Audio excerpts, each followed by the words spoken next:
بسم اللہ الرحمن الرحیم۔ رمضان المبارک اللہ تعالیٰ کی طرف سے ایک بڑی نعمت ہے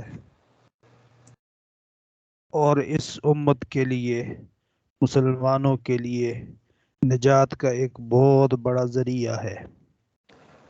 حدیث پاک میں آتا ہے جس کا مفہوم ہے کہ آپ صلی اللہ علیہ وسلم نے فرمایا کہ رمضان المبارک کی ہر رات میں 10,000 بندوں کو جہنم سے نکال کر جنت میں داخل کر دیا جاتا ہے۔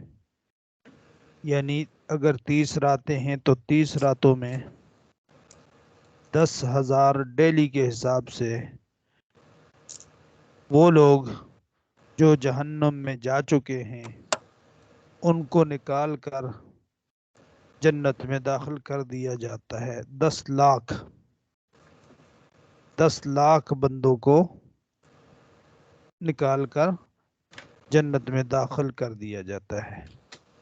اب یہ وہ لوگ ہیں جو کلمہ پڑھ چکے ہیں لیکن اپنے گناہوں کی وجہ سے جہنم میں جل رہے تھے، جہنم میں موجود تھے۔ اب رمضان المبارک کی برکت سے اللہ تعالیٰ ایسے لوگوں کو جہنم سے نکال کر جنت میں داخل کر رہے ہیں۔ اور جب آخری رات ہوتی ہے، عید کی رات جس کو کہتے ہیں،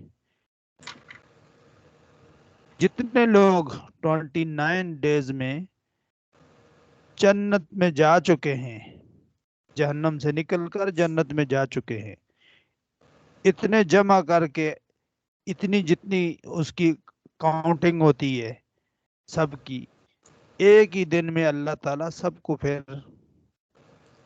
یعنی 29 دنوں میں جتنے لوگ جہنم سے نکل کر جنت میں گئے ہیں، اب اتنے ایک دن میں اللہ تعالیٰ ان کو نکال کر جنت میں داخل کر دیتے ہیں۔ پھر اللہ تعالیٰ عید والے دن بھی بہت اعلان فرماتے ہیں کہ لوگوں جنہوں نے روزے رکھے، جنہوں نے رمضان کا احترام کیا اور اس کی قدر کی، اب تم جاؤ بخشے بخشائے۔ پھر عید والے دن اللہ تعالیٰ کی طرف سے یہ فرشتے راستوں میں کھڑے ہو جاتے ہیں، بڑی بڑی جماعتیں فرشتوں کی آ کر اور مسلمانوں کو سلام کرتی ہیں۔ صرف انسان اور جن نہیں سن سکتے، باقی ساری مخلوق سنتی ہے اور وہ خوش ہوتے ہیں اور فخر کرتے ہیں کہ یہ انسان کے ساتھ اللہ تعالیٰ کیسے ہی بڑی مہربانی کا معاملہ کر رہے ہیں۔